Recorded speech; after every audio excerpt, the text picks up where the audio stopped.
Shadow Slave is a web novel posted online by the author Guilty Tree, and it's huge on Webnovel. It's one of the most popular original novels on the site, and people constantly talk about how good it is, so I decided to read it. I went on webnovel.com, opened the book, and started reading. Everything was going fine, I loved the book, until I hit a natural paywall around chapter 50. The site told me I could read more on the app, so I downloaded the app to continue, and sure enough, I hit another paywall, except this time the app said, just watch an ad to unlock chapters. So I thought, okay, I'll watch an ad, unlock a couple more chapters, and then I kept on reading, and it kept on happening. And eventually, I ran out of ads to watch. At that point, I was like, okay, what do I actually have to do to keep on reading? And that's when I realized I hadn't really paid attention to what the rest of the app looked like. So, this is a video about Shadow Slave, web novel, and why piracy becomes so tempting in broken systems like this. First, I want to be clear. Shadow Slave is a really good story. I really love the introduction to this dark, mystical fantasy world, and the way the author Guilty Tree presents this distorted wasteland but still fills it with life and energy. The environment really sticks with you. The giant crabs, the enormous tree, the rocks, the waves, the black ocean.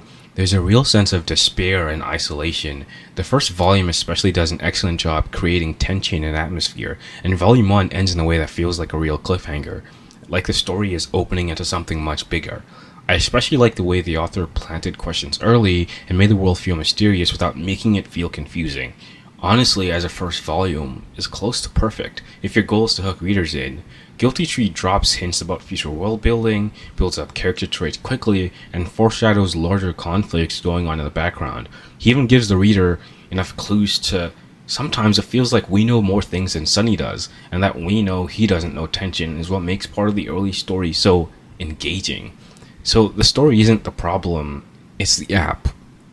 It felt like a gacha or gambling interface. When I opened the app for the first time, something weird happened. There were like 4 or 5 pop-ups before I could even engage with the app in any meaningful way. One asked me if I was a boy or girl to decide which story to show me, and that was fine. And then there was a pop-up pushing me to read a specific story, several of those actually, which was also fine, I guess, if you want to advertise something.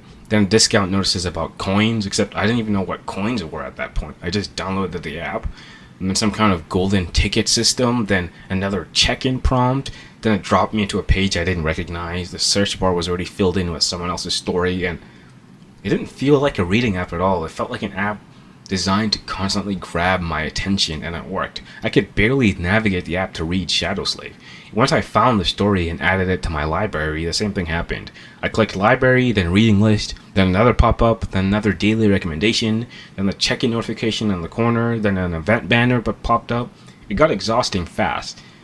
I'm here to read a book. I'm here to read a web novel. I'm not here for a dozen overlapping systems, reward banners, and timed promos that feel like they were designed by a casino. Eventually the coin system showed up, and it was basically like, okay, you want to read more chapters, you have to pay coins. And at first it seemed kind of manageable. I noticed there was a couple free unlocks, and I was like, okay, I can read 2 chapters a day, I can watch ads to unlock more, that's not terrible. I'll just read it on the bus on the way to school.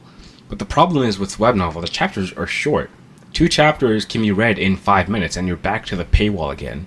So then it becomes watch ads to unlock chapters, then you run out of ads, then you wait till tomorrow, or you pay coins. Then there's something called a Fast Pass you can use, and there's also another daily unlock system. There's even a subscription you can pay, and there's even a Battle Pass system I saw. There's so many systems that it becomes difficult to even keep track of what you're allowed to do at any moment. It honestly feels intentional. Confusion makes people spend, and if you don't really understand how it works, you're more likely to just pay to make the system go away. And that's the moment I kind of understood perfectly why people pirate the story.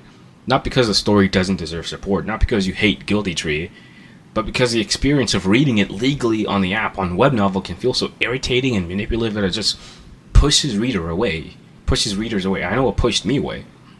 I'm not endorsing piracy, I'm saying the platform's designs make it more likely that people will pirate.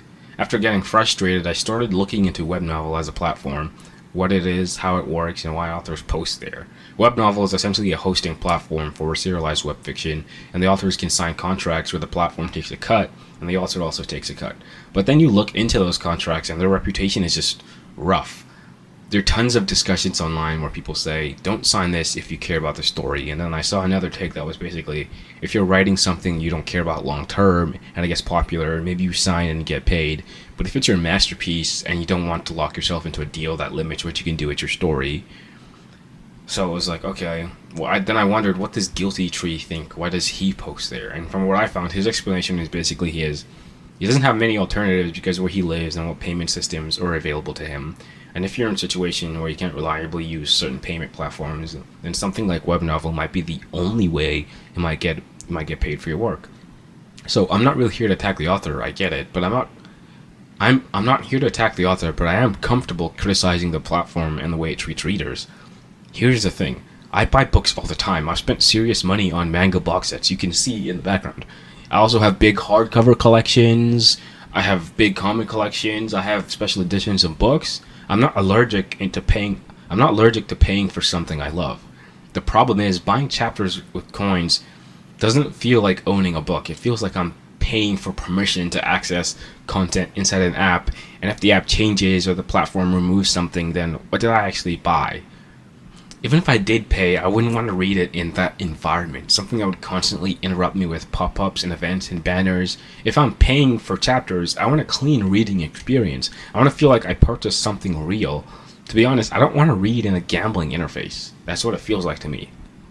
The good news is Shadow Slave is getting a physical release by Atheon, which is honestly the ideal way for me to read it. When Volume 1 comes out as a book, that's probably how I support it. I also saw versions of the book on Amazon, but I've heard mixed things about whether those are official and whether the formatting is good, even if those are real. So I'm staying away from that until I know more. For now, my conclusion is that Shadow Slave is an excellent story, but the Webnovel app experience is just awful, and I understand why that combination leads people towards piracy, even if I don't agree with pirating the book as a solution. So yeah, that's pretty much it. It just felt exhausting to just navigate the app, constantly having to cancel pop-ups and look at all the stuff I don't care about. I'm not spending that much. Like, I didn't really understand how the coins translated into chapters, and it was just so confusing. But when the book comes out as a physical edition, that's how I'll be reading it, and that's how I'll be supporting the author. That's pretty much it. I guess I won't be reading that much Shadow Slave, but as there's over 2,000 chapters, there's still a while to go. Yeah, that's pretty much it. There's a webtoon also of Shadow Slave coming out. That sounds pretty cool. But Volume 1 of the hardcover physical edition will be coming out in fall 2026. So that's what probably I'll be reading it again. Have a nice day. Please subscribe. I need them. Thank you.